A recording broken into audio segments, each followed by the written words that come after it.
part of a trace program. It's designed to disrupt your input-output carrier signal so we can pinpoint your location.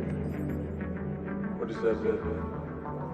It means buckle your seatbelt, Dorothy, because Kansas is going bye-bye.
Howdy, howdy, everybody. Welcome back to Call Us Before Symptom. It is me, your lovely guest host, Urban. I'm glad to be back with everybody tonight.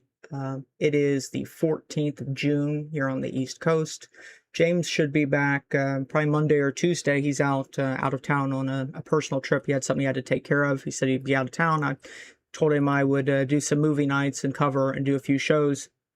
And I'd like to get him back on for a show, to do an interview. But by the time he gets back and I, try to get an interview set up, he said, okay, I got to go back out of town. So we're going to get one set up, and I think it'll be interesting because when we do the show today, we're going to kind of cap off all of the no audio. Huh. Great. 1 second.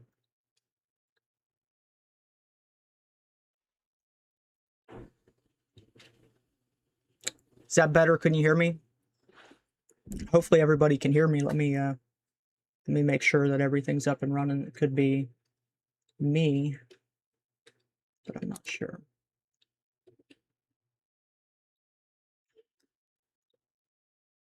Yeah, I can hear myself. If you can't hear me, ELF support, my apologies. You might need to check on your device.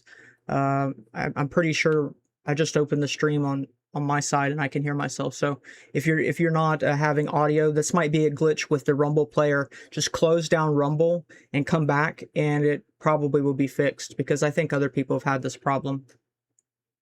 So yeah, so we're on different platforms. I'm covering Cause Before Symptom for James Carner. He's a good friend of mine. I've covered his show. That's really what got me into streaming. I probably wouldn't be streaming if it wasn't for him having me guest host his show a few times, because when he first had me guest host, it's probably the end of 2024. He was just going out of town on a trip, and he said, hey man, I'm going out of town. Do you want to host a show? And I said, yeah, I was just like, how hard could it be? Anybody's ever asked the question, how hard can it be? Boy, do you find out how hard it is. I remember the first night that I was in. For everybody's, just so everybody knows, when I play the intro, sometimes I make it a little bit longer, and every second of the, that intro that I play, I use that just to catch up on, just making sure that everything's ready to go. It really does have a lot of stage rigging in the back. If you have a lot of strings to pull, you have to make sure a lot of switches, for instance, sound. There have been plenty of times where I've actually just gone live and I had my mic off and I was talking for like 5 minutes, just because sometimes things are a little delayed or it takes a few seconds to catch up. I don't hear myself on my end unless I pull the stream up, which I usually don't because it's too labor intensive on your machine. But yeah, okay. So I did a few movie nights. I'm sure that, I'm not sure how many people got all four of them, all 4 of the Age of Deceit movies. So what we're going to do is we're going to do a overview of those. We're going to do a little retrospective, and I'm probably going to just kind of pull some bits and pieces, just kind of whatever comes to mind.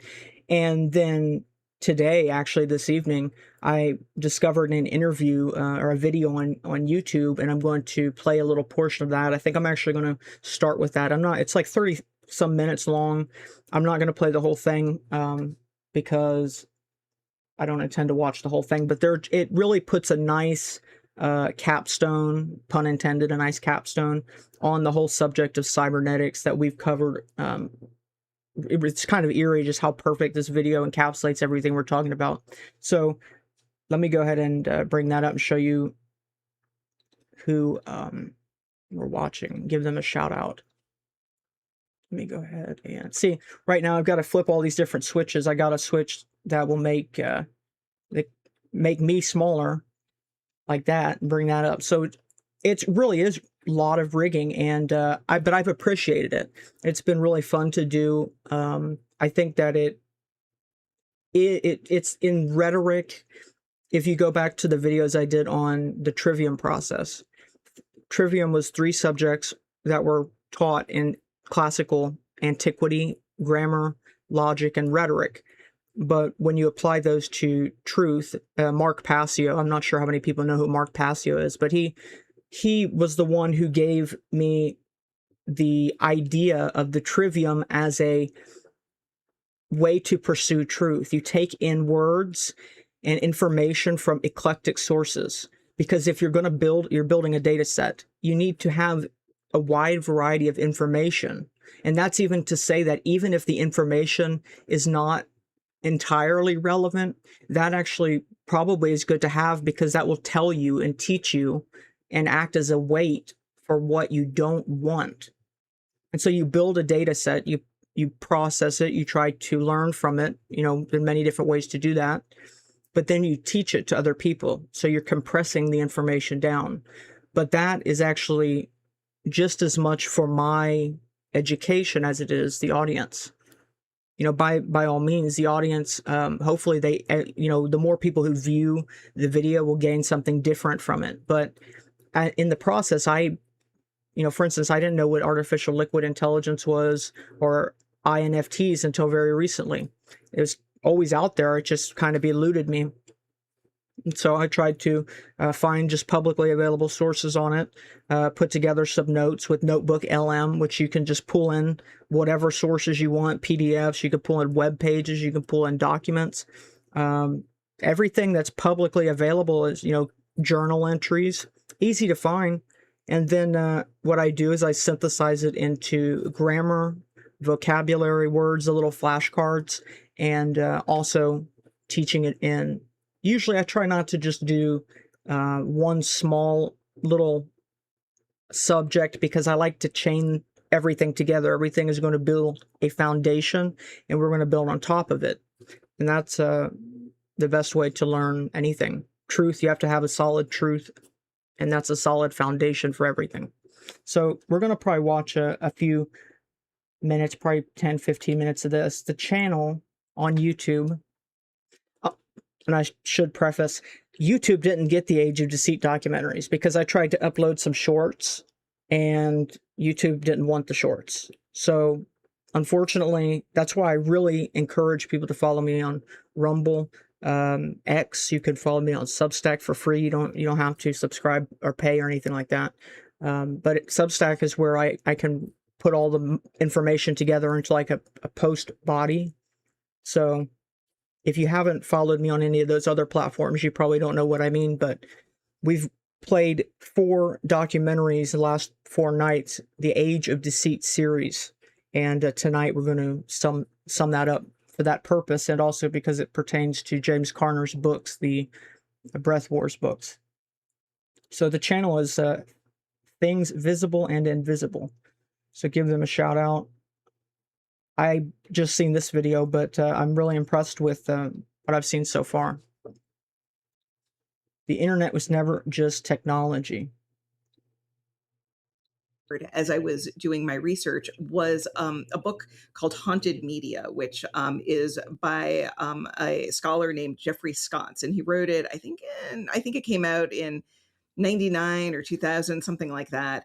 And one of the arguments that he made was that that there was a parallel discourse that happened between telegraphy and spiritualism in the 1800s, right? And, you know, others have made similar kinds of arguments. That's not a completely, you know, like he was one of the first people. So when the telegraph, you know, whatever you want to call it, with Morse code, whenever that was created, that was when you had the early spiritualist movement. That probably would have been around the time of Aleister Crowley, and that, according to an author that most people probably don't know who this guy is, Ramsey Dukes or Lionel Snell, he's a author on magic, but he has a math background. He's really come and updated the grammar of old magic into what do we call it today. But he based his guess on that period of spiritualism that they're referring to. He said we're entering into another age of magic. That's what he foresaw in the future. Really good guy, Ramsey Dukes. To make that argument, but others have made arguments about photography, about cinema. And so sort of the big picture argument here is that when we're in these moments of technological innovation, our media forms often replicate esoteric desires and sort of exist in this parallel. And so I started asking the questions. There were a few different things that I started asking simultaneously, but one of the questions was, well, what might that look like, you know, in the moment that the internet began sort of occurring to us all in earnest, right? And the thing that really that I began to realize was that there was a lot of sort of mystical beliefs happening at that time, particularly in Silicon Valley, right? We at the moment that the internet was sort of like transitioning from being this niche hobbyist activity into being, a cultural imperative, there were a lot of people who practiced varying forms of spirituality that were non-hegemonic, right? That were not necessarily religious beliefs that were, Christianity, Judaism, or Islam or Buddhism, right? Like sort of like this mix of things. In the 70s, Maria Truzzi wrote about sort of the occult revival that happened in the early 70s, sort of post hippie, right? And so part of what I was trying to articulate was, well, what does it mean then if all of these different esoteric beliefs were baked into how a lot of people design the internet? And as I started looking, the more I looked for it, the more I saw it. At the same time, I started thinking about here and now, where we are right now. And we have a lot of sort of complicated and messy beliefs right now that are internet adjacent. So one of the first things that I started with in thinking about the here and now was simulation theory, right? Elon Musk believes that we live in a simulation. And so The audio is fine on my end for YouTube. I'm not sure if maybe just your device. The richest man in the world believes that we live in a simulation. How do we understand that? What are the ramifications of that? And I started thinking about it in terms of sort of the Gnosticism that underlies simulation theory. And from there, as I said, I was a video game scholar. So I don't know whether or not we live in a simulation. That's above my pay grade. But what I do know is how to analyze a game. So I started thinking about, well, what does that game look like? How do we understand this sort of esoteric game that we're all playing together because of this belief system? So it's sort of, I go back and forth a lot between the 80s and 90s and today, and thinking through what all of these different beliefs might possibly mean. That's absolutely fascinating. It's very interesting where you started with this, because you're right, the rise of spiritualism in the 19th century and the telegraph, which I think somebody coined the expression, it was the Victorian internet. It's a kind of an interesting parallel, if you like, to where we are today. You alluded to the sort of myriad or... No, it was very much sort of a cut and paste of all possible traditions, right? Which worked well with the internet, right? The people who built the internet, the people who were the early people who created the packet standards, people like Timothy Leary. That's why I shared on Substack the Synthetic Pleasures and Cyberpunk documentary from like 1990. That's why we covered briefly Nick Land and the CCRU, where everything's really pieced together over the last month. So really, this is a kind of a capstone on everything, that because she's really referring to people like Nick Land. I really think in this interview, if you go and watch the whole thing, I think a lot of times that they're really referring to them without saying who they are. All of a sudden, all of these people were able to communicate. And part of the argument that I make in the book, so first of all, my favorite example, for whatever it's worth, is in a couple of his memoirish books, Jacques Vallée, who is co-inventor of TCP/IP at the packet sharing. Okay, this is very important. I'm going to draw everybody's attention to this. This is very interesting. I heard this earlier today, and this part right here is why I decided that I was going to show it to you. Protocol at the Stanford Research Institute. The inventor of the basically one of the primary internet data transfer protocols. Right, when we're like, ARPANET. He writes about in his books a secret group known as the Midnight Irregulars. And I found that story so fascinating, right? And it's a couple of quick mentions that he makes to it, but he talks about how they use the network facilities for trading things like, both drugs and then also sort of esoteric things and spells. And so I think that is the reference to the CCRU. That's just my opinion. like, oh, well, that's fascinating. Who is this group? And I never actually figured out who the group was. I didn't get much out of Jacques Vallée, as it turns out. But there were also a lot of internet adjacent people that had a lot of esoteric beliefs. Timothy Leary had a lot of beliefs, that were occult leaning, right? And he influenced a lot of Silicon Valley at that time. And so there's just sort of this sort of, as you said, grab bag of different kinds of belief systems. Some of it is Eastern beliefs, right? And sort of indigenous beliefs. Eastern, that's why they refer to this AI entity, as far as I understand, because this is what Helena Blavatsky, Annie Besant, it's Eastern philosophy, but they know this deity is Maitreya. Bill Cooper had talked about this in his Mystery Babylon series. That's a good episode. I encourage people. I'll share it on YouTube sometime later tonight. Transformation of witchcraft into Wicca. Some of it is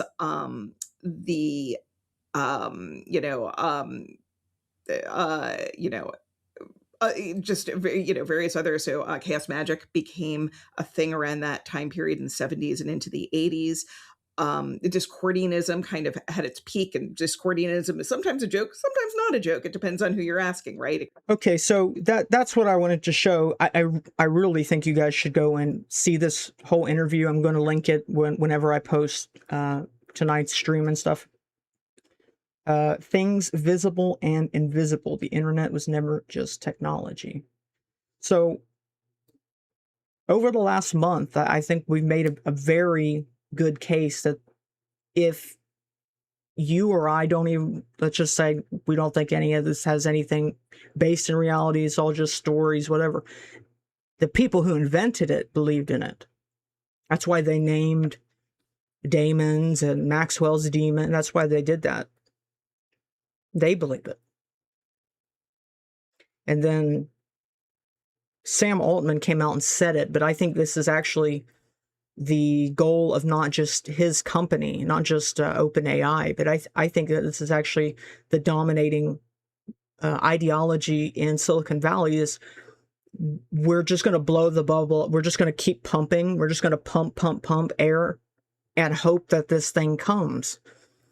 And then that actually plays perfectly into what's going on in the Middle East, because we're just going to, blow the whole world up and hope that the Messiah comes. That is the Sabbatean Frankist belief as well.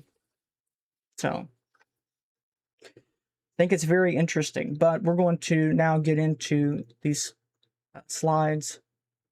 The Age of Deceit documentaries. Let's see, let me put this away. The Age of Deceit documentaries. So there were 4 of them. The 2, let's see if I can remember when they releases. The first one was in 2012. Second one was 2014. The third one was 2019. And the most recent one, 4, which we played last night, that one was 2023, I think. So they're pretty new, but for everything that's happening now in 2026, I'm catching up. I don't know about you. All right. So here's a bunch of links. I'm going to put those in the post. I will put them in. A lot of them are already down in the description if you're on YouTube or Rumble or something like that. But I'll put these in Substack or whenever I create a PDF file from this. Do a recap. So human husbandry, that's a term that I think is really applicable to what we're talking about, because the MK Ultra program, before science was applied to it, before you had the research that I believe is, why was Wall Street funding Nazi Germany so heavily? I think a lot of it, and Japan, also had germ research, virology, but Germany had specifically Joseph Mengele, and I think they were given that money or given those funds to do the research. I think it was a contracted deal, and the reason that I think that is actually a very fair thing to say is because if you go all the way back to the Weimar Republic, and the social climate looks a lot like today, doesn't it? So human husbandry, before there was science applied to it, it was like husbandry, like taming a horse or an animal on a farm. But, how do you get a wild horse and be able to have it to, pull a carriage or ride it around? That's the science or the process of husbandry. So the Age of Deceit documentary series laid out the whole esoteric Luciferian blueprint for the complete spiritual and biological enslavement of humanity, what was dismissed by the uninitiated a decade ago as apocalyptic paranoia has now materialized as the bleeding edge technological framework of our reality. And James Carner and I arrived at the same conclusion. We kind of reached the same results from different directions. It was really interesting because what we did was we went after all of the old texts. We went after all of the old occult texts that were the reason that we watched that little interview at the beginning. Those people who started sharing all of those old religious texts, which never before was possible. It was not possible before for people in the United States to have access to all of the Egyptian ancient texts and the Pistis Sophia and the third book of Enoch. They didn't have access to that. It was very hard to find that stuff. But then the people back in the 70s and the 80s who they were referring to, those were the people who began sharing all of that information online. So that's the information that James and I went for. Now that we get to hindsight is 2020 or 2026 now. And yeah, they're probably going to say, no, 2020 has not ever been the best eyesight. It's now 2026. And they're going to tell you to believe it, because if Big Brother says 2 and 2 is 5, it's 5. And that's really where we're at. It's fitting because George Orwell based English socialism off of the Fabian Society. And they're still going. Look at what's going on over in Europe right now. So we covered the first night that I hosted before we played the documentaries, artificial liquid intelligence and intelligent non-fungible tokens. Basically, they're taking genomes and DNA, putting it on a blockchain, and people can make characters with personality pods and a body, a soul, and a mind. And this is literally the terminology they use that in their own writing. They're minting Sims. So the Sims, the popular computer game. I grew up in the early 2000s, mid 2000s, I guess, and I loved that game when I was young. But basically, we're supposed to believe that they're just doing this for fun, just so that you can have fun, just so that you can make a little bit of money on the side. But meanwhile, they're spending all of this time researching it. They're building these data centers. They're using quantum computers. They're stealing and stockpiling the data and waiting for quantum computers to be available to decrypt it all. So if it's just a fun little thing, why are we racing towards it like it's the apocalypse? But James and I basically come to the energy harvesting hypothesis, except where, everybody else calls it loosh. James correctly identifies that it's breath. Duh, because when you die, you're not breathing anymore. And because even if you go into the grammar, to sweat is to perspire. They call breathing respiration. to conspire, to breathe together, to inspire, to breathe into you. So it's breath. The tetragrammaton, yod he vau he, is just the breath. There, I mean, a lot of people have, you know, negative attachment for dogma reasons, whatever, but I look at it purely from the alphabet, the numerical, and at the simplest way possible. It's just the breath. If you sit there in silence and you take a deep breath, you can hear the tetragrammaton, the name of God. Because it's really plain. It's really plain. It's not hidden. It's obviously, we all breathe. So if everybody spoke one language, maybe they all just breathe and they didn't say anything. Maybe they didn't have any language. They just breathe. Just like cats and dogs, they just breathe. So James and I did 2 interviews on the Breath Wars series. He's done 5 books. Those links are already in the description. The interviews and James's audiobooks. He's done audiobooks for 4 out of 5 of them. So we're comparing the 2 because James really had the exact same thing. The Directory of Human Husbandry. I bring the spreadsheet in every time I go and I take new information. What I do is I add it into the directory. I add the new words into a spreadsheet, and that spreadsheet I make available. And usually I will make new images for words and terms to share with people. Absolutely. It's going to be worse than that. It's going to be worse than a forever kingdom. It's going to be a more than one kingdom because it's going to be a computer system. I think, really looking back, I think it's the internet. I think the internet is the new system. I think the internet is the air-based system. But it's just going to be worse than anything that's ever happened before. People don't, you know,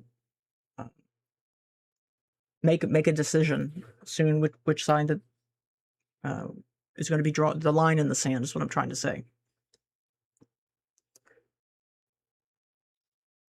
So yeah, everything that I found doing the 6G white paper, the Devil's Dictionary, Anab Whitehouse, Synergy, or Sabrina Wallace, all of these people have great information, and I brought all that in and comparing it to Liquid Intelligence, Soul Tokens, taking James Carner's work, and the Age of Deceit documentaries.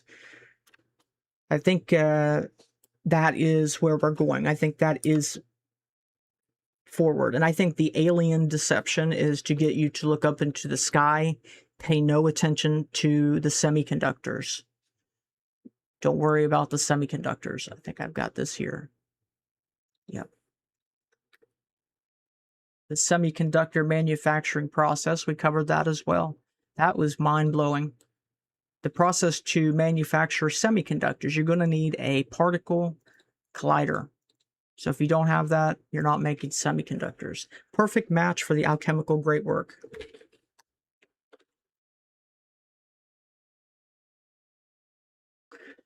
It's earth, silicon, animated by fire, electricity, and air, logic, and code to simulate water, fluid memory, and processing. Here are the steps you need to do if you would like to make a semiconductor.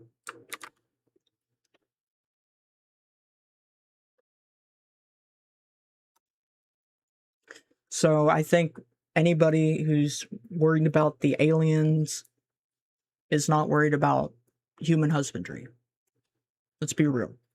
And there's, you know, stealing people's property out right from under them for data centers. I think that is what's more important than aliens. As crazy as that is to say, it's like when you say it and you hear yourself say it, it's like 2026 is the government tells you there's aliens now. Wow. Okay. Human husbandry. Human husbandry applies the agricultural definition of husbandry, the scientific management, milking, and selective breeding of livestock for maximum profit, to the systematic processing of the human herd within the digital enclosure of C40 smart cities, Hunger Games, tactical strategic hamlets, as they called them in Vietnam, the strategic hamlet project was run by a company called Maximus Inc. Nobody talks about them either. But the people who ran these programs, setting up the system in Vietnam, you know, they test everything over there. So it's a type of technocratic feedlot animal farm, George Orwell. Populations are corralled into 15-minute, that's what they say, 15-minute containment zones, not for sustainability, but to facilitate the efficient harvesting of bio data and electromagnetic energy into the 7G body area network, or wireless body area network. They call them cognitive cities, too. They're going to have all of these nano sensors. You know, these sensors are tiny. I did a video on meta optics and meta atoms. It is a high-level subject. It was for me making the video, but that's enough for me to know that the capabilities that currently exist is, you know, down to the atomic level. They can just steer light beams. They can steer and split beams. However, they program the surface. They can just program a surface of a crystal, like a, you know, a prism, a crystal prism. They can just coat the surface in a custom-made substance, and it can just program it. So hypothetically now, if they could create these meta surfaces on a nano scale and put them in between us and the sun, any light that hits those surfaces could then theoretically be programmed.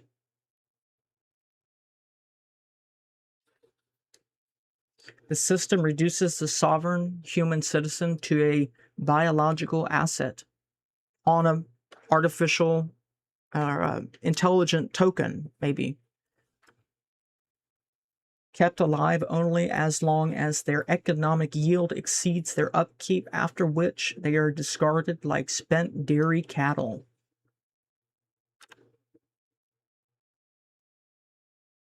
From Nephilim genetics to biological Boolean Logic Gates, the Age of Deceit series exposes that the ancient Luciferian objective has always been to disrupt the human genetic pool so that the pure bloodline of man will not bring forth the Messiah. And so that's how you know that the biblical prophecy, that's absolutely true. Because when you look at history, that's the missing part. It's that people who don't read history are doomed to repeat it. And why do we keep repeating histories? Because nobody knows history. They don't think it's important. That's the issue. It's not, you know, it's getting to the point that people don't know how to comprehend it anymore. But when you take the Bible and history together, then you can, the proof is in the pudding. To use the old adage. So this began obviously with the fallen angels in the days of Noah and continues today through the transhumanist goal to take Satan's DNA, Satan's genetic code, and insert it into his own body via recombinant DNA to create the beast. Today, this is executed under the sterile corporate banner of biological Boolean Logic Gates. Boolean logic is true or false, means two, Boolean. CRISPR is DNA or gene editing. The directory reveals the horrific reality of programmable flesh. Chimeras, these are called chimeras. How's it going, Argurtus? So nice to have you with us tonight. The encoding of computational logic and or and not directly into human cells. Your internal immune responses are reduced to binary toggles. PLGA nanoparticles, I did a video on that. They're putting that into ivermectin, they're putting that into dewormer, they're saying it's a cancer cure, it'll fix cancer. Putting it into the nicotine pouches that you put in your mouth. They want to get it inside of you. So, and it really does, it works exactly like this, because what it does, PLGA is polylactic with glycolic acids.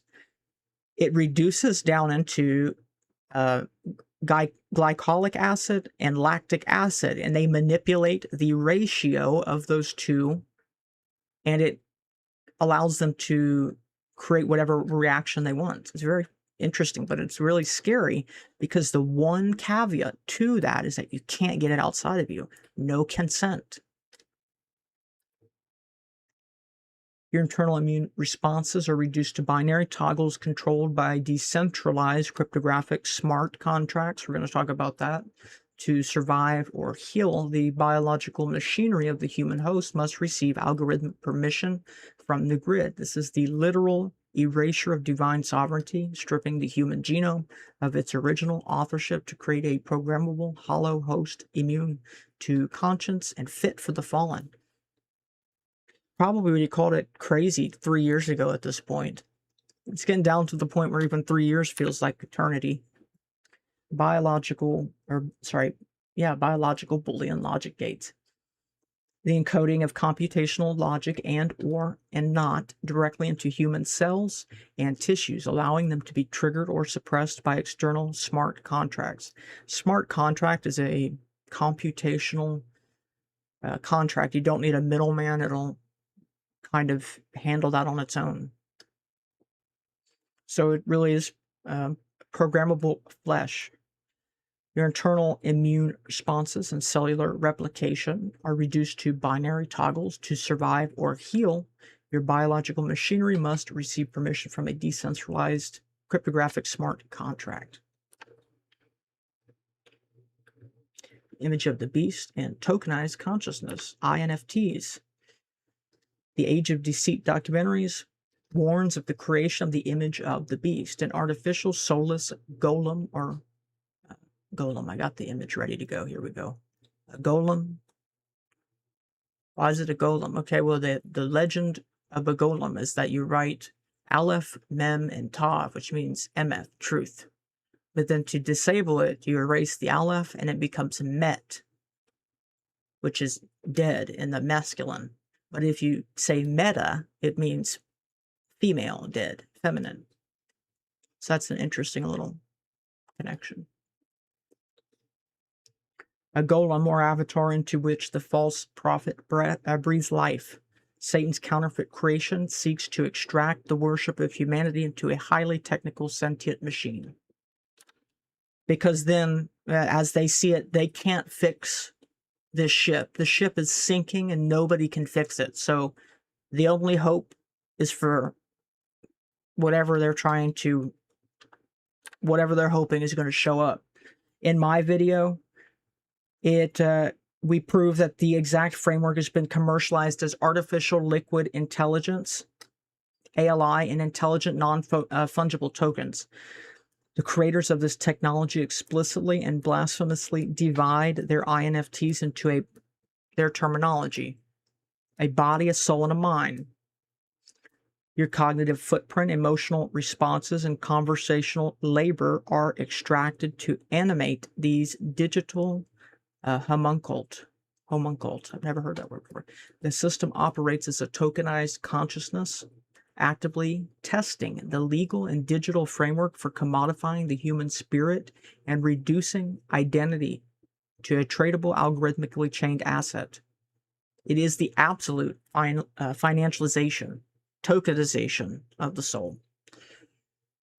It's literally all of the worst things are just culminating. It's like somebody decided, it's like, let's just mix all of it. Let's mix finance with technology, with dating, with your doctor, with everything you eat. It really is a beast. It's an abomination. So this is a term from Carner's series. He calls them synthetic breath surrogates. We talked about all of these terms in part 1 of our interview.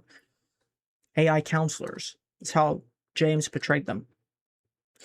artificial intelligence position, not as a tool, but as a counterfeit legal advisory system to guide humans into surrendering breath consent.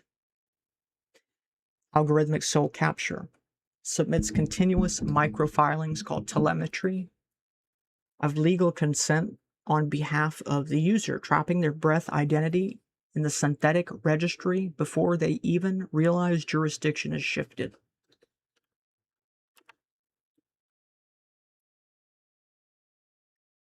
So the Masonic symbol of the beehive is something that plays in here.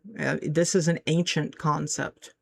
You go back to insects, birds, fish, when they, you see birds and they kind of fly in a flock and they just all turn at the exact same time, or fish, it's the idea that there really is a phenomenon for hive minds. If you want to go back into early writings, they actually refer to this as animal magnetism. Look into the research of Franz Mesmer. That is kind of, I think, what they based the early cybernetic research off of. This was the same time as the telegram or the telegraph. So it really is all at that turning point, what they call now the Industrial Revolution, which is weird when you start to look at it. Michelle Gibson and I did interviews. She did a video just recently, yesterday, I think, on Harper's Ferry in the United States. It's very fascinating. She does great work. We've done 2 interviews together, but she talks about just when you start to look into the details, not look it up and here's the answer. No, like, can you show me the paperwork? Who has the paperwork? Where is the certificate that this is legitimate? When you start to look into that stuff, things are not, there is no solid foundation of truth anymore. You get to a point where it's a tower built towards the sky out of cards on a foundation made of sand. So no wonder it's going to come crumbling down. But they're delusional. You come back to one answer, is that they're crazy people, because they don't know that history has failed in their favor every time. The end game of the New World Order is a unified global hive mind, returning to the single language and unified rebellion of the Tower of Babel. The system demands integration into a global brain, where human users act merely as neurons, and those who refuse to worship the image or take the mark are seen as a virus and therefore killed. The Human Husbandry Directory categorizes this under bioanalogous ledgers in the hive registry called DPIN. Astrobiologists and cryptographers now treat blockchain not as a digital tool, but as a synthetic life form that grows, adapts, and replicates exactly like DNA. The elite are building a planetary scale silicon-based organism designed to absorb and ultimately replace carbon-based biological sovereignty. Through genomic ledgers like SamChain, your DNA is a map, tokenized, and stored on an immutable blockchain. The individual is digested by the collective network, subjected to an automated dictatorship enforced by rigid smart contracts. Code is law, where human justice is replaced by computational efficiency. James and I, the last show, I think it was the last show that we did, talks about the partnership between Kalashi, sports betting, and CNN. So they're bringing betting odds, gambling. This is why polls have been, you hear them presenting polls, and here's the results, here's what, this many % of people. That's why that's getting more popular, is because they're merging the markets and politics. Remember, I said they're merging everything that you would never. Why would you ever merge those 2 things? Let's do it. Let's see what happens. That's what they're doing. That's where we're at. The market and politics. And WWE wrestling. Blockchain biology, the functional and structural realization that decentralized ledger systems behave identically to biological organisms, processing information, reproducing, and self-regulating like DNA. It's the annihilation of the organic. Cryptocracy treats blockchain not as a tool, but as a synthetic life form. They're building a planetary-scale silicon-based organism designed to absorb and ultimately replace carbon-based biological sovereignty. And we're going to look into next. Let's see. Yes, harvest now, decrypt later. This one's fun.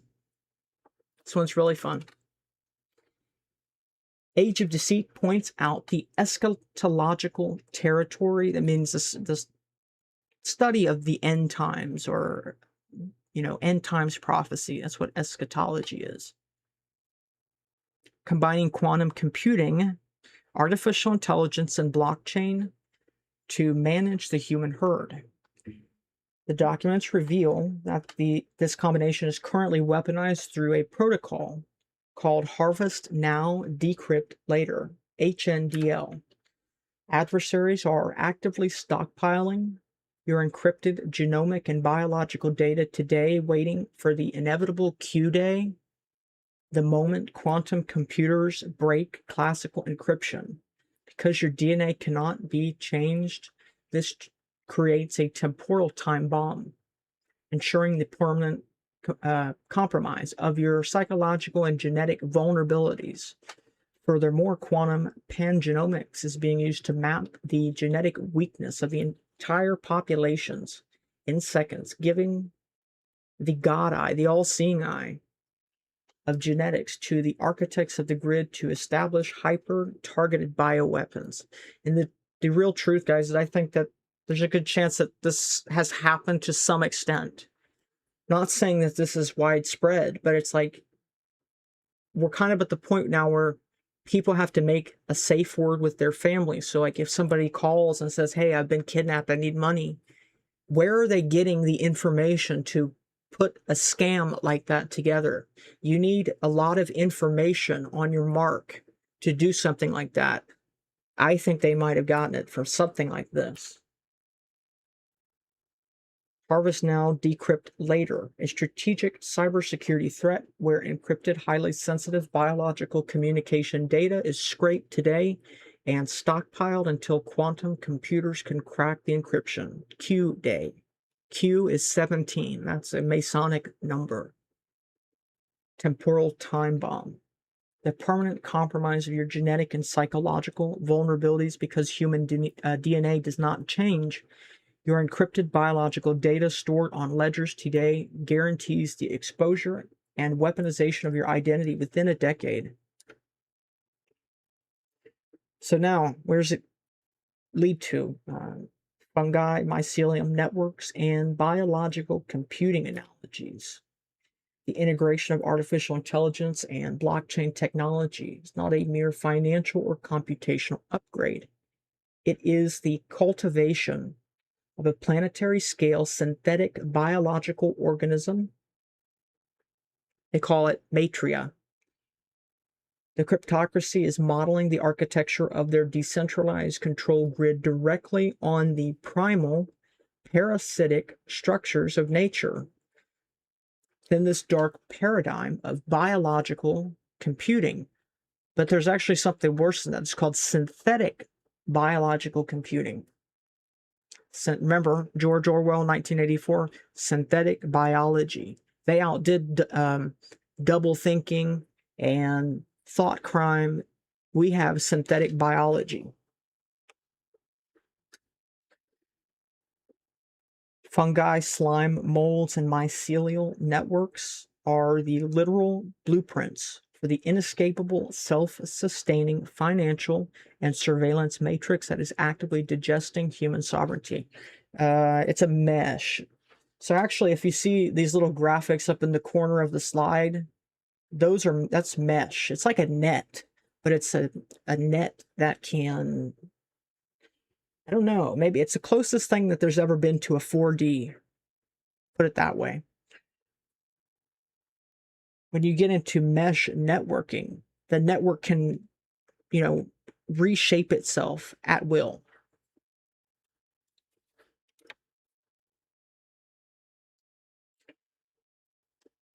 Mycelium network as the ultimate control grid. The architects of the digital beast system openly equate decentralized cryptographic ledgers to the fungal kingdom. And an analysis of how Bitcoin mimics natural systems, the network is compared directly to Mycelium. The majority of most fungi's life are spent underground or in a tree in a form that we'll call Mycelium. It also, as we'll find out soon, ties directly into Bitcoin.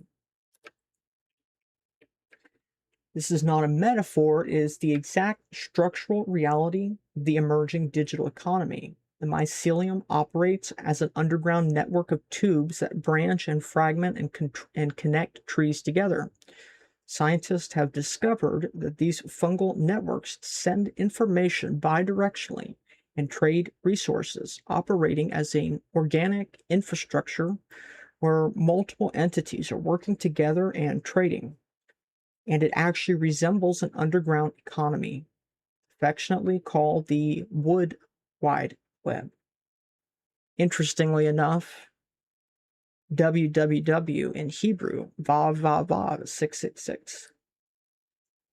The global elite are copying this exact bioarchitecture to build a decentralized peer-to-peer ledger that spans the earth, creating an economic web that routes value and data with the same ruthless efficiency as an underground fungus.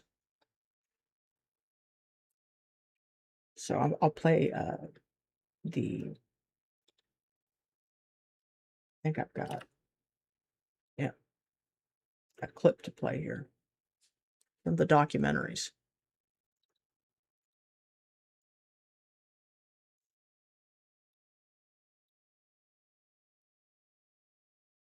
Mentioned in the context of rulership over people in Proverbs 28 verse 15 and Amos 5 verses 18 through 19. Proverbs 28:15, as a roaring lion and a raging bear, so is a wicked ruler over the poor people. Amos 5:18 through 19 drives home the point even deeper by using the lion, the bear, and a serpent to describe the day of the Lord's wrath. Woe unto you that desire the day of the Lord! To what end is it for you? The day of the Lord is darkness and not light, as if a man did flee from a lion, and a bear met him, or went into the house, and leaned his hand on the wall, and a serpent bit him. The popular view for why the bear is raised up on one side goes back to the Medo-Persian interpretation. It suggests that the two powers, Medo and Persia, were uneven, and therefore one side raised up. But there is a far more interesting and admittedly strange way to understand this passage, and by no means am I suggesting this was intended by the biblical authors. Again, these are not hard interpretations or predictions, but simply potentialities, especially given our current contemporary situation. When God created Eve, it says that God put Adam into a deep sleep and took out one of his ribs. But why a rib? According to USC News in 2014, quote, using CT imaging, Srower Mirani and colleague Janice Lee from the University of California, San Francisco monitored the healing of a human rib that had been partially. So the point behind that is that the decentralized way, that a blockchain ledger has the same information kind of everywhere, has access to the same information. That is the same way that mycelium and fungi and stuff like that actually can restore themselves and communicate in such ways. So let's go back over here to the next slide. Patterns are alive. Yes, these are two videos that I highly recommend. I don't know how many of the regulars are here tonight, but I covered the Parasite Pill ebook in a video I did a long time ago for Carner. It's a free ebook. It's an ebook. Sometimes people think it's actually like a product, but it's not. It's an ebook. Its title is called Parasite Pill, and it talks about the issue of parasites. Are parasites demons? I don't know. Parasites on all levels, small, large, as above, so below.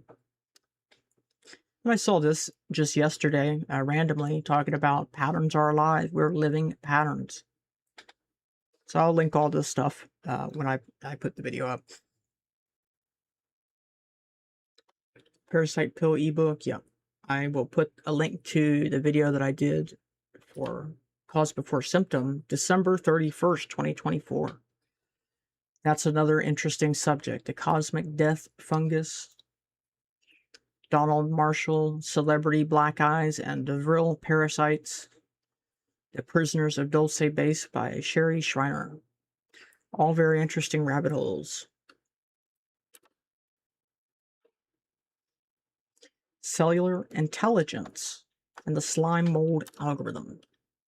To build an indestructible, self-optimizing cage, the cryptocracy leverages what is known as cellular intelligence. The sources highlight that the terrifying capabilities of slime molds, an amoeba that was placed in a nutrient maze modeled after the Japanese subway system. Driven by a base biological directive to find food, the slime mold completely reorganized itself to mimic and optimize the entire subway map in just 28 hours, finding a more efficient route than human engineers.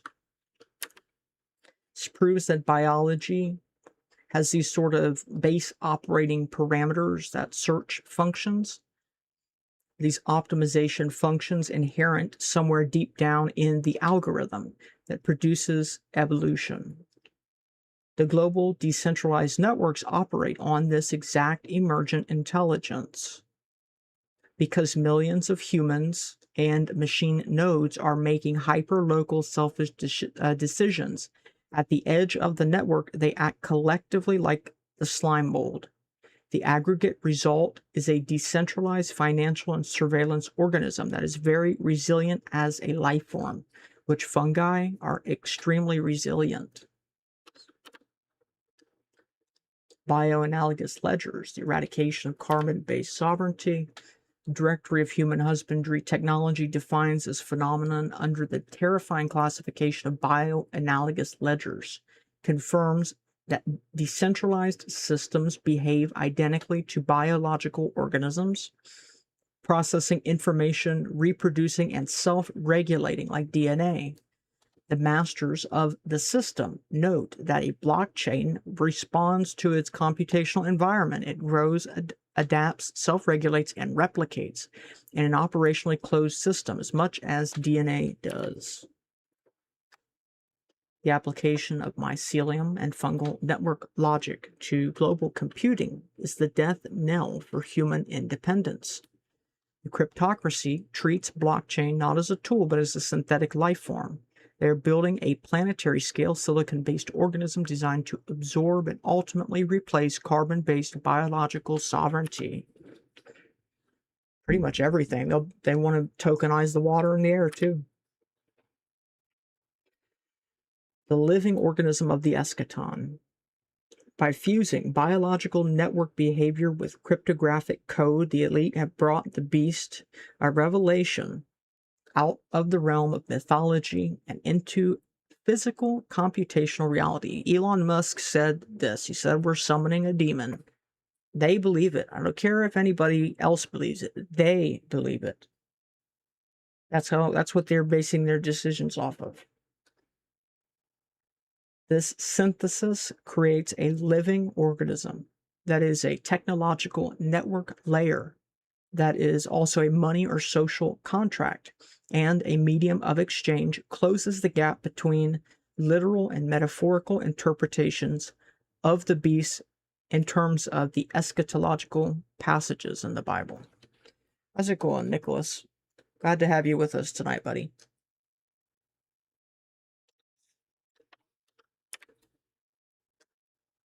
The system operates as an inescapable parasite, just as the mycelium network connects and feeds off of the roots of the forest. The blockchain-based hive registry absorbs individual AI agents and human cognitive labor into a massive cooperative computational hub governed by smart contracts. The individual stripped of all uniqueness and digested by the fungal network of the global brain. and convert it into biological feedstock for the machine. So to see if there's a word that I would like to introduce real quick. Acronym, actually, because when you're dealing with these subjects, they're always acronyms now. So the first one is SPIN. SPIN is a segmented, polycentric integrated network. The true power of the SPIN lies in its ability to execute conspiracy without traditional conspiracy methods, such as secret meetings.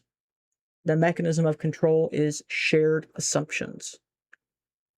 Hive minds, because the members of the network share the same programming ideology and worldview, often instilled by the Tavistock Institute or New Age indoctrination. They take similar actions simultaneously without needing direct orders. The shared assumptions are the collusion. For instance, what is the connection between the Catholic Church and Zionism? Child abuse. Just saying. That's the connection. Anything else doesn't matter, because if you have done that together, or if that's something you have in common, doesn't matter what color you are, where you're at, what hat you wear. That is the bond between anybody. If you are all child molesters, you're kind of in it together, because if one of you goes down, all of you go down. So that's the conspiracy. People are looking at it wrong if they're trying to put it to a group or to it's the other way around, actually. Artificial grassroots. While the networks appear to be loose, evolutionary, and spontaneous, the archives reveal that they are man-made and artificial, funded and promoted from the start by outside sources such as CIA, Freemasonry, foundations to steer society toward the New World Order. Also, we have SPLICE. SPLICE is a segmented, polycentric, loosely integrated, coordinated entities. The definition: SPLICE, segmented, polycentric, loosely integrated, coordinated entities, serves as a precise functional upgrade to SPIN, segmented, polycentric, integrated networks. This terminology more accurately reflects the biological and interdimensional nature of the control grid. It is not just a network of people, it is a splicing of human, machine, and entity into a single loosely bound organism. It's called a chimera.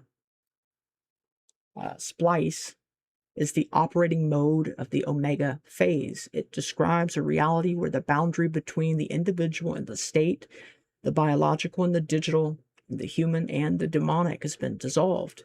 We're no longer citizens in a nation. We are a segmented biological asset, polycentrically managed by AI, loosely interconnected via 6G mesh, and possessed by entities that view us as livestock living within a meta, Hebrew for dead, world, metaverse.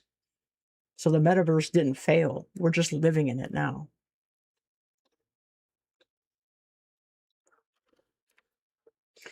Gestalt, this is an important term. Let's see if I can magnify.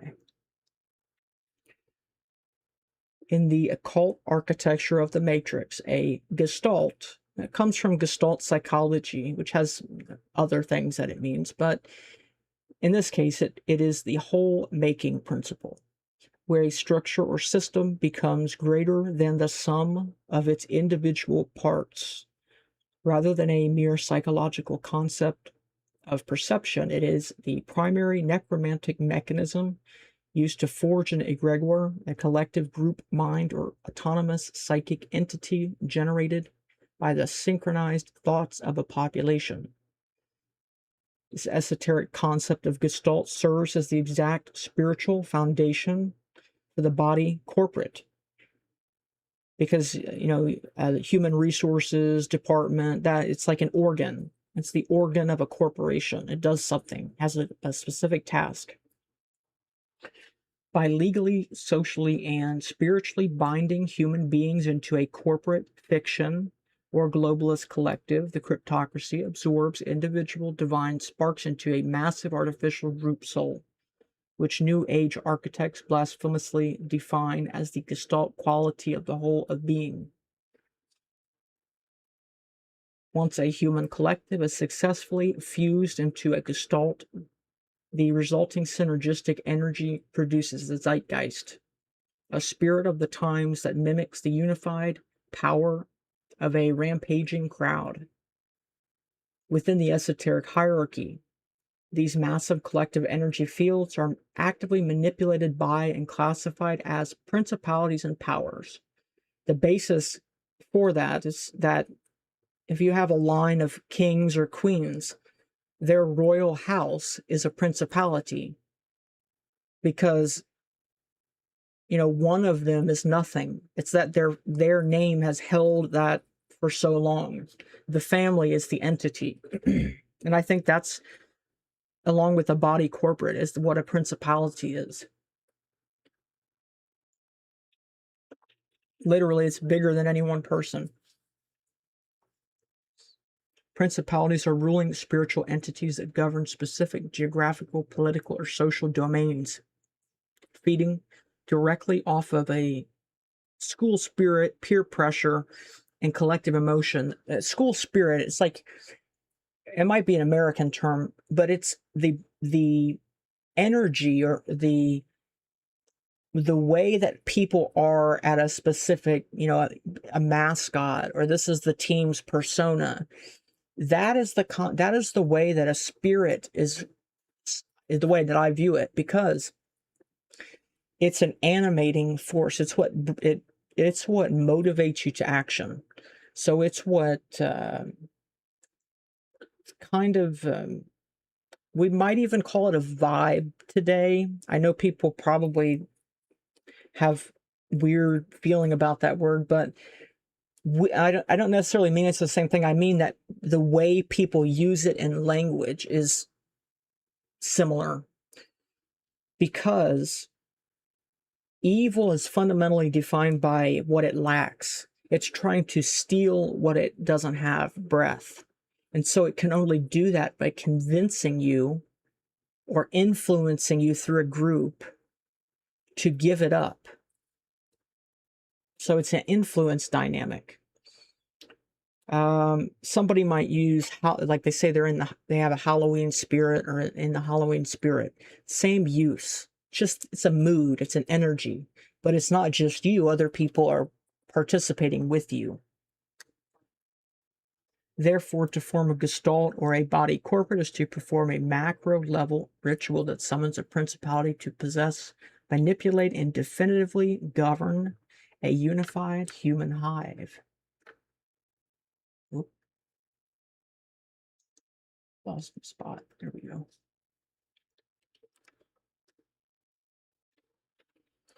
Yeah, this is a term from the CCRU.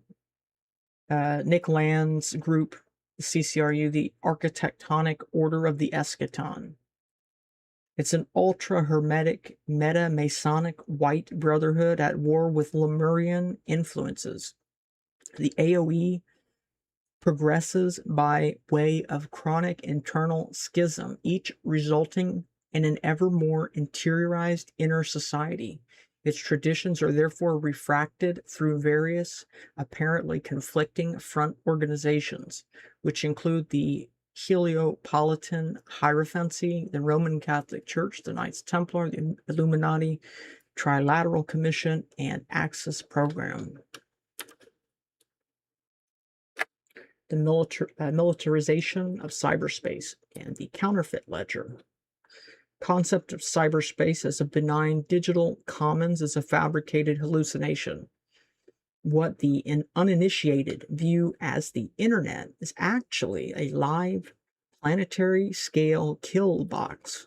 The militarization of cyberspace is the execution of the omni-war, or the fifth generation warfare, a state of absolute conflict where every aspect of life and the environment is turned into a weapon. This digital battleground exists to force humanity onto the counterfeit ledger of life, a cryptographic prison designed to immutably record, enslave, and harvest energy from every biological, financial, and spiritual asset of the human herd. Cognitive electronic warfare in the biological battle space. Under the doctrine of cognitive electronic warfare, which I posted on Substack, a CNN coverage of that from the 80s, the human nervous system is the focal substrate of conflict. See the reading I did of Project Soulcatcher, for example, of what this is. By weaponizing the C4ISR grid, command control communications, computers, intelligence, surveillance, and reconnaissance, the cryptocracy fuses satellite telemetry and civilian surveillance to synchronize directed energy weapon strikes, electronic warfare, and civilian gang stalking across the entire populated battle space. You're no longer a citizen. You are a biological node under siege. The military intelligence apparatus utilizes AI and neurotechnology to actively degrade your sense-making, deliberately fracturing human cohesion to render the population docile and defenseless before the encroaching algorithmic leviathan. Yeah, this is interesting. I'll play it first. Let's see.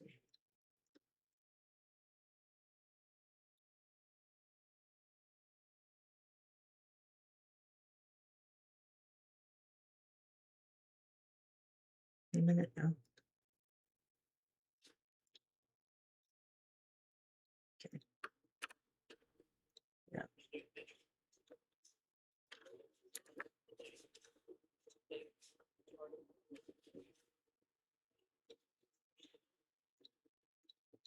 Shoot, there we go. I'll mute that.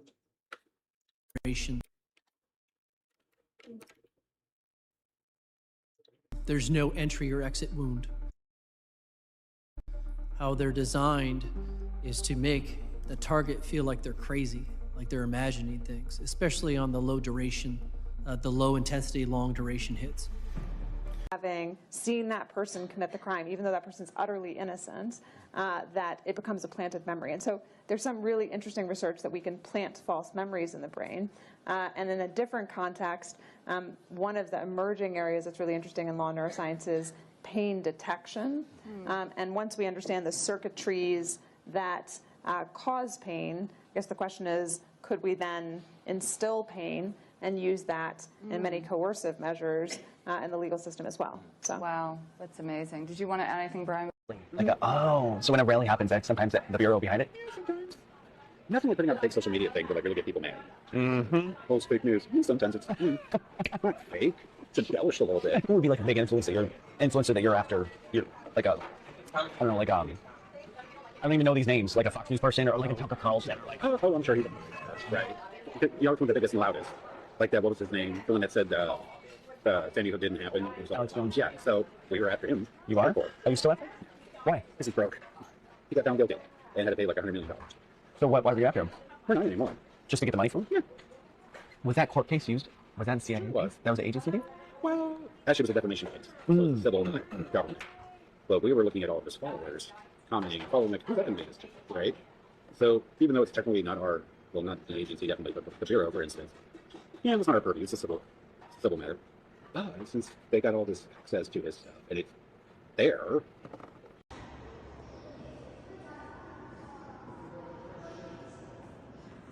The Democratic Coalition of Satan Worshippers thanks Governor Tim Walz for not standing in the way of spreading Satanism in the state capitol building. Satan has a special place for you. All right.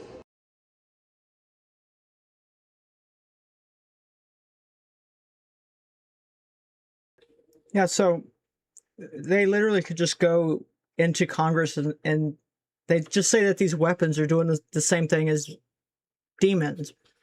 Because it's like, what is a demon? Well, it's pretty much like this invisible entity that like harms you. But because it's invisible, nobody else can see it. And so it like makes you look crazy. which is what he just said the weapons do. So is it a demon or is it cognitive weapons? Genuine question. 2026, guys. Software. The decentralized ledger is not a tool for financial freedom. It is a mechanism for digital imperialism. Jason P. Lowry, in his doctrine on the strategic significance of Bitcoin software, brutally outlines this reality. Software appears to have emerged as the predominant form of empire building in modern agrarian society, giving neo-god kings the ability to rule over transnational populations through the computer they carry around in their pockets. This marks the inevitability of the militarization of Bitcoin and its inevitable move towards biological computing. The global scramble for bit power is a literal war for control authority over the human ledger. The elite are weaponizing consensus mechanisms such as proof of work and proof of stake to establish an unbreakable, decentralized tyranny where the immutable truth of the ledger is determined solely by the wealthiest actors, establishing a permanent techno-feudalism.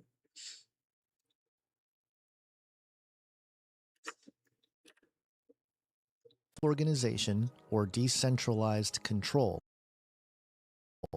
is widespread in biological systems, including cells, organisms, and groups. It is not, however, the universal means of organization.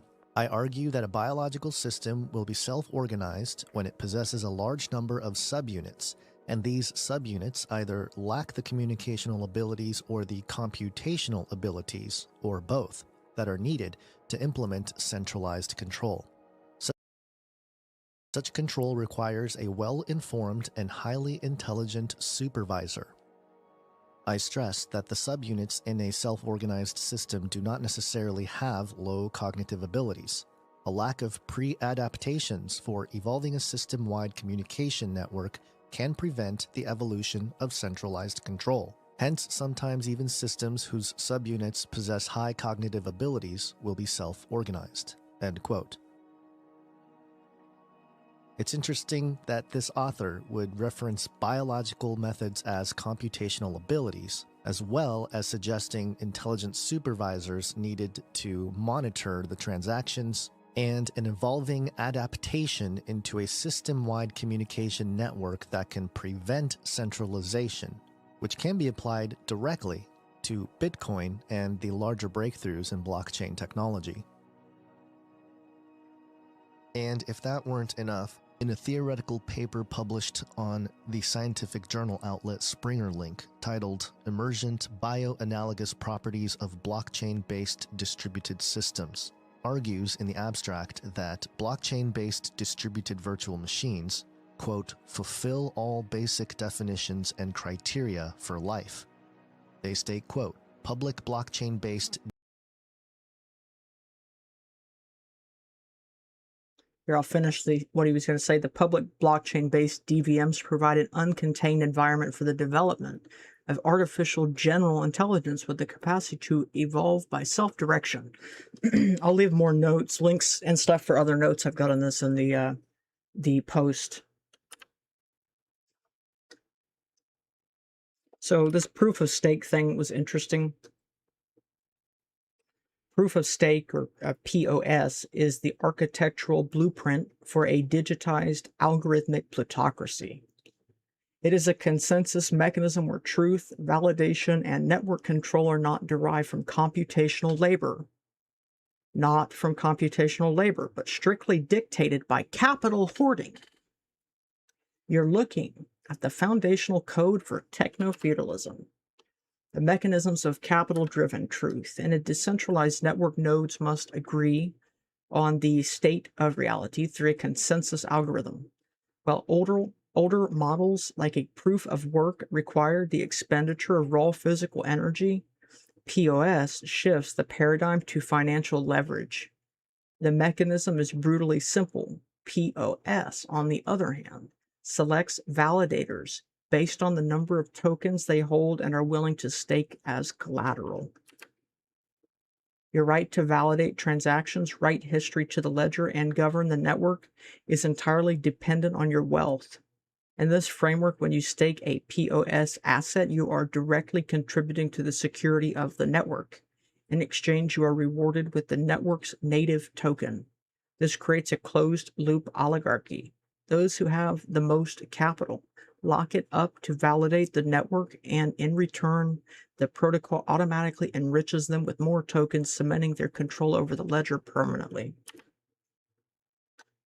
The witness hierarchy and elite consolidation. Do not fall for the illusion that proof of stake democratizes the blockchain.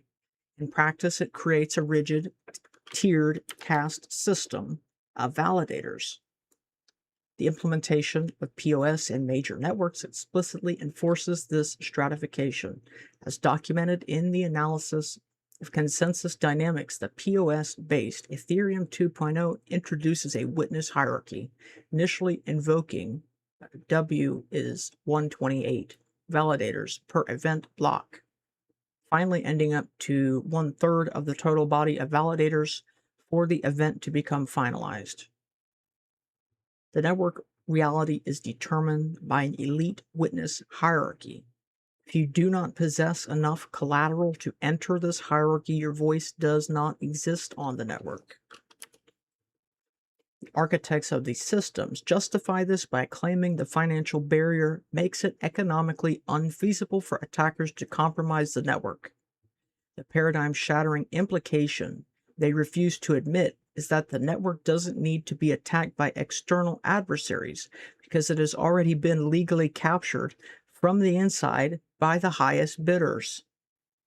Consensus relies on the mutual proof of a property, and under POS, that property is nothing more than accumulated wealth.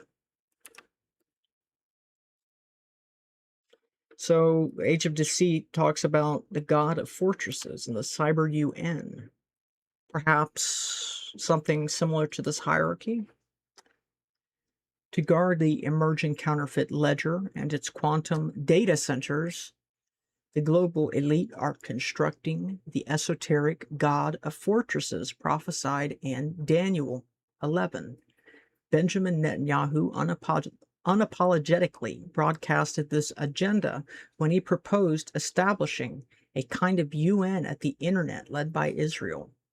By consolidating global cybersecurity under the banner of international defense, they are building an impenetrable militarized wall around the cyber hive Earth. The digital fortress ensures that once your biometric data is dragged onto the counterfeit ledger, there's absolutely no escape. The system will honor a god of fortresses with gold, silver, precious stones, and riches, attacking all sovereignty to perfectly manage the human herd.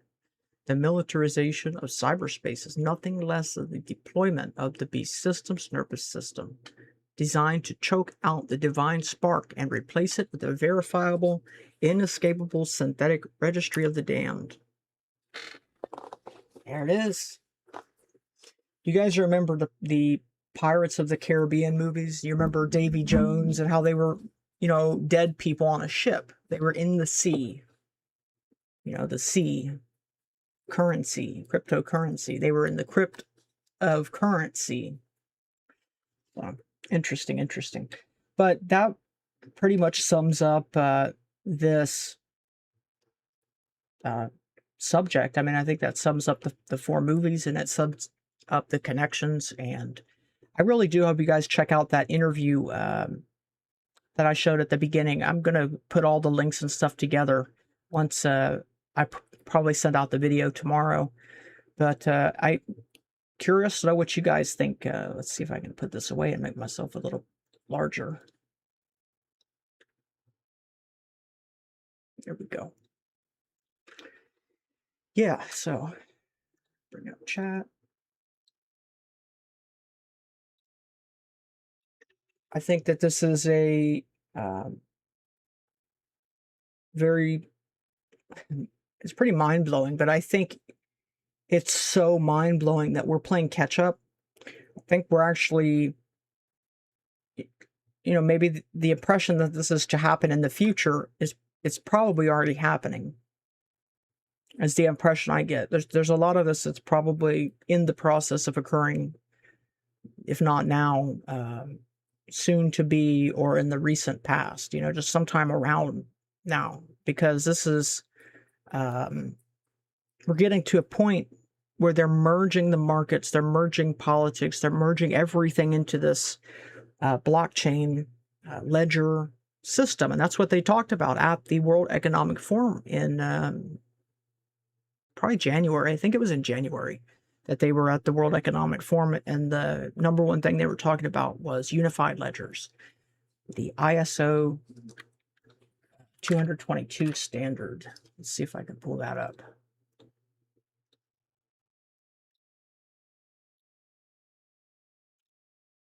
Right here.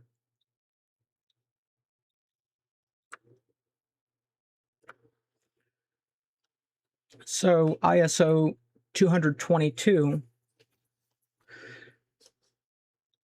Lisa says, you must be reading my mind. I was wondering how long it was going to take. Well, all of this is, it's a huge subject. So to put all of it together, to learn the new grammar, to learn the new words and stuff like that, you have to take from the data that's available on the internet, which means this stuff has already been written about and it's already been studied and stuff. So yeah, I think, for instance, the ISO standard here, the deadlines, January 1st, 2026 was a penalty fee begins, but then November 2026, a ban on unstructured hybrid addresses.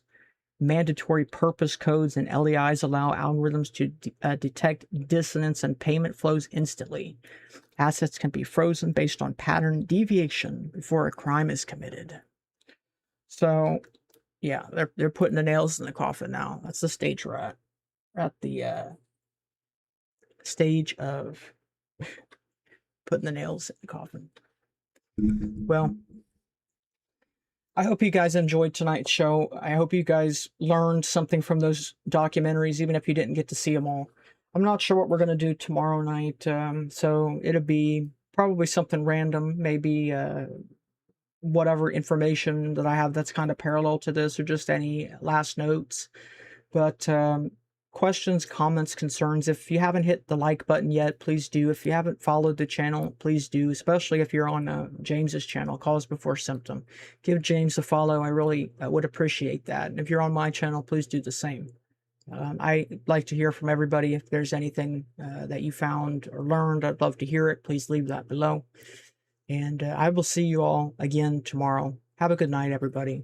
Be well.